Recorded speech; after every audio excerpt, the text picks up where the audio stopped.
Happy Mother's Day, everyone. This is Dan O'Sullivan with your Bucks Island area fishing report for Saturday, May the 10th. Tomorrow's the big Mother's Day celebration. We know you're going to spend some time with mom and your wives and your girlfriends and everybody that's celebrating Mother's Day. And folks, we hope that you do that and do it well. But today, we know you're going to get your time in on the water, and we're going to check in with Tom, Lee, Tracy, and Gentry to find out what the fish are doing before Mother's Day.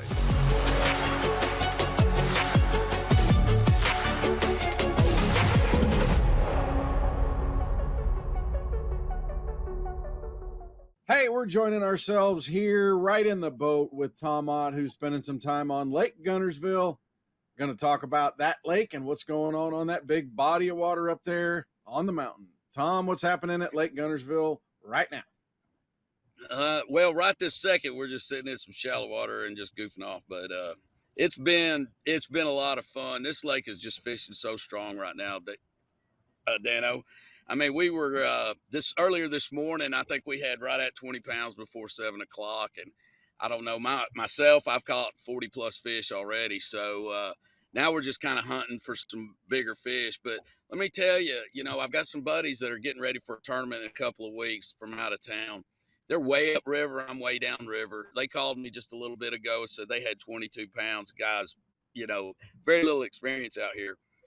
So what I'm getting at is there's just a lot of fish. Things are really happening quick right now. There's still a lot of fish shallow, but they are making that move out to the because Jennifer's got one on now, but they're starting to move out to out to those deeper spots. But it seems like the best depth right now is anywhere between 2 foot out to about 12 foot. That just seems to be where the concentration of fish are. We caught a lot of just really fat fish this morning, a few pre-spawners, a lot of post-spawners, but just gorged up on shad. It seems like the shad spawn's slowing down just a little bit. It's not quite as strong as it was last week, but, that could just be where your location and so forth. And again, I'm mostly fish mid-lake areas, so that'll give you an idea of what, kind of what to do. Seeing a lot of brim beds out there too, guys. Brim beds. Even saw some shellcracker beds out earlier last week. So it's time to get those red worms, get those kids in a Zebco, and just go out there and fill the freezer. But it's fishing really strong, Dano. All right, what about the crappie bite? What are you seeing out of that? Man, those crappie have really moved offshore. I've been seeing some schools, but they're been out in that 15 foot off the edge of the the creek channels, the smaller creek channels, feeder creeks, things like that, hanging around stumps as well. So anywhere along your river channel edge where you got stumps, starting to see some crappie really show up there. But it seems like they've kind of pushed themselves offshore and following the bait around. Well, it's the time of the year when those fish are going to get on the move and they're going to be chasing that kind of stuff, I'm sure. Tom, as always, brother, we appreciate everything. Thanks for what you do and have fun out there. Hey, it's the day before Mother's Day, and we know he's out there looking for some mama bass to throw on the deck of his Skeeter. We're talking about Tracy Robinson. Tracy, let's touch on Lay Lake this week. It's been one of those lakes that we kind of cover real quick, but let's give it a little bit more attention this time. Yep, Lay Lake, it's been one of the more consistent lakes down there. The fish moved up to spawn, and that bite has just stayed strong ever since. You can catch them really good on the swim jigs, spinner baits, and your whatever grass baits you're wanting to throw. That's really been a consistent bite for the past few weeks. The topwater action, they kind of coming up, blowing up a little bit, schooling right now, but there's not a lot of rhyme or reason as to location. So, keep your topwater like a spook or something on the front deck where you can fire to those fish when they come up blowing up. There's still a few fish that are out there wide, some in the trees, some on the points. You can drag around a little bit on some of those rocky points and catch a few. The water temperature is climbing quickly with these hotter days, so that deeper bite is going to pick up a little bit more and more as we go forward. The spots are still a lot of those on the bluff walls. I'm still seeing those on the lower end on some of those bluff walls. And you can catch those early in the morning on some top water, then picking up a spinner bait, later in the day to catch some of those. No, interesting. Are you hearing crop bite, or is that quiet now? I'm not hearing a lot of crappie stories right now. I talked to one guy at the dock. He said he only had a handful. He said he thought the bite was kind of playing out, but I think if you could really dial into where those are with some electronics, you could probably still catch them. But those guys that are casting from the banks and up there in the shallows, I'm not seeing them catching as much. So from what I'm seeing on the electronics, they're more in the brush, that 8 to 10 foot brush offshores. Seeing a few under a few docks as I pass them at lay, but majority of the crappie I'm seeing are in the brush.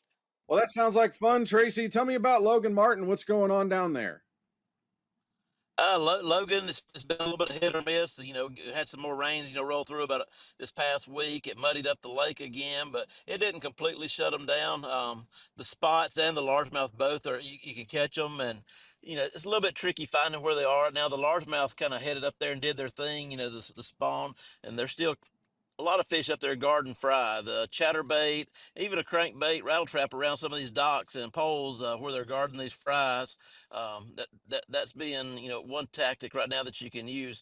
Also the brim beds, there's a lot of brim I'm seeing moving up in the shallows right now. There's a lot of bass up there chasing around some of those brims. I'm seeing them blowing up on those occasionally.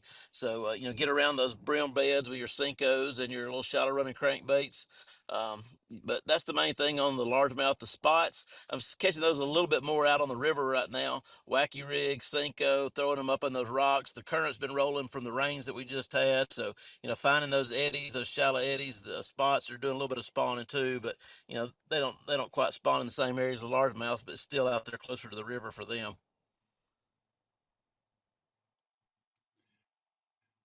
Tracy, as always, bro, we appreciate everything. Talk to you again next week.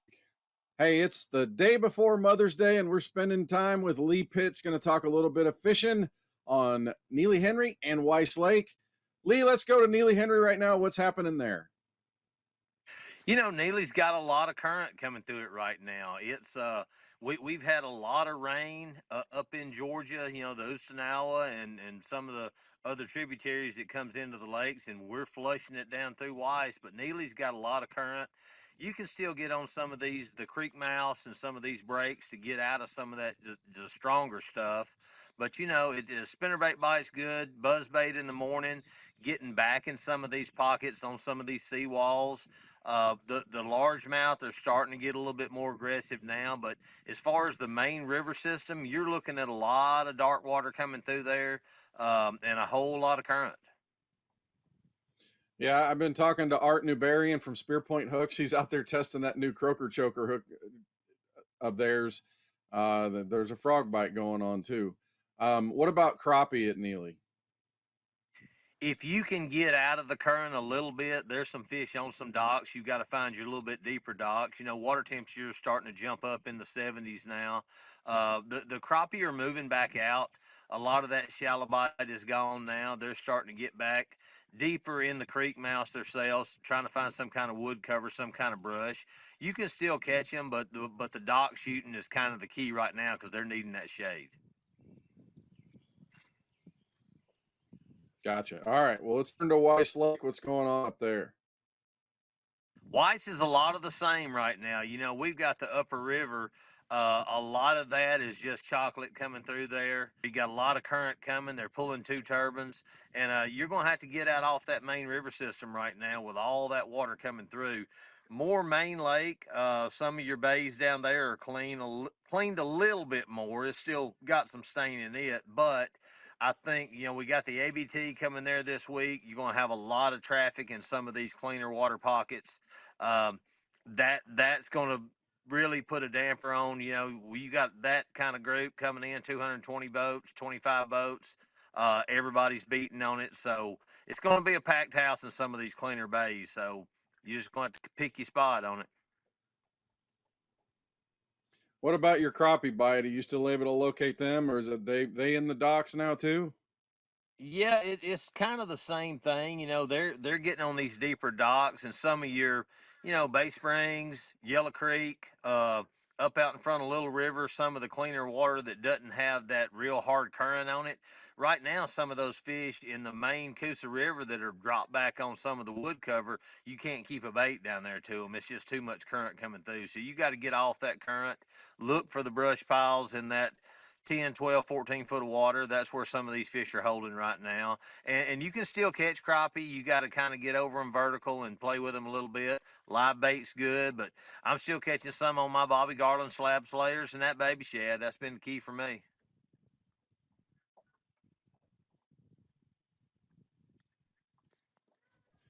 Hey, as our brother, we appreciate everything. A great day. We'll talk to you again next week.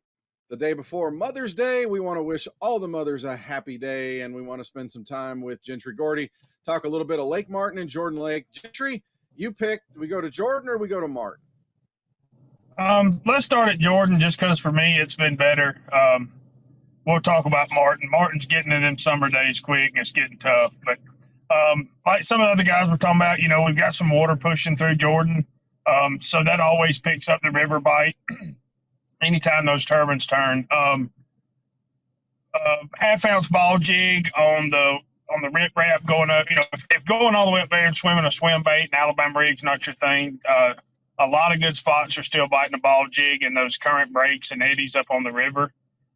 If that's not your thing, man, I promise it's a swim jig, a frog, and a topwater, some type of walking bait.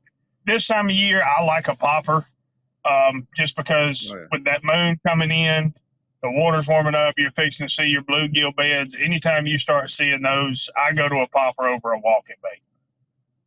Yeah, those poppers are fun, especially around the bluegill areas. What about crappie and the bluegill? Are they starting to move up? Are you seeing that? Yeah, well, I've noticed some beds, and they're not the ones that I have found on my 360. I don't see the dots in them yet, but I guarantee you they're coming quick. Probably this next moon cycle right here, coming up in the next week or so. I think the bluegill will definitely be locked on. And man, when they do on them seawalls and those grass patches, frog, swim jig, and popper is going to be hard to beat. The crappie bite I've seen, didn't get a chance to talk to anybody, but I have seen some of those guys, and they're looking at their graphs and they're finding those trash piles in front of some of those docks closer to the mouths where there's some deeper water. I've thrown a jerk bait over the top of them with marking a group of fish here and there and can't get them to bite. So I'm assuming those are probably going to be the crappie in that 12-foot range. Gotcha. All right. Well, let's go to Lake Martin. We got about 30 seconds. Tell me what's going on there. Yeah, Martin's it's just the time of year that the traffic's getting bad on the weekends. It's getting tough. Small swim bait pretty much anywhere, but early in the mornings on some of those deeper rock walls, not necessarily bluffs, but Martin's packed full of the deeper walls. Some good spots are starting to come up, eat a spook and a popper, stuff like that. All right. Crappie, you still seeing them on the brush piles out there on the ends of docks? Yeah, that, and Martin's got a lot more deeper docks. I have seen some of those, your smaller boats and stuff. I know those guys are shooting those deeper docks. But yeah, you definitely still see them on those trash piles too, and chasing the bait. Gotcha. Gentry, as always, brother, we appreciate everything, and we'll talk to you again next week. Well, that'll wrap up our Bucks Island area fishing report for Saturday, May the 10th. Hey, stop on by today if you're out and about and you want to take mom for a tour of a little pontoon boat. Maybe she's looking for that special last-minute gift, and we can help you there at Bucks Island. Come see Katie, Patrick, and Melissa. They'll help you figure that out. Of course, if mom likes to fish, maybe some sunglasses, maybe some garments or something like that, some apparel in her favorite brands. Look at the loft. It's a great place to do some gift shopping. Other than that, parts and service are open to help you. We appreciate who you are, the best part of Bucks Island, and we'll talk to you again next week.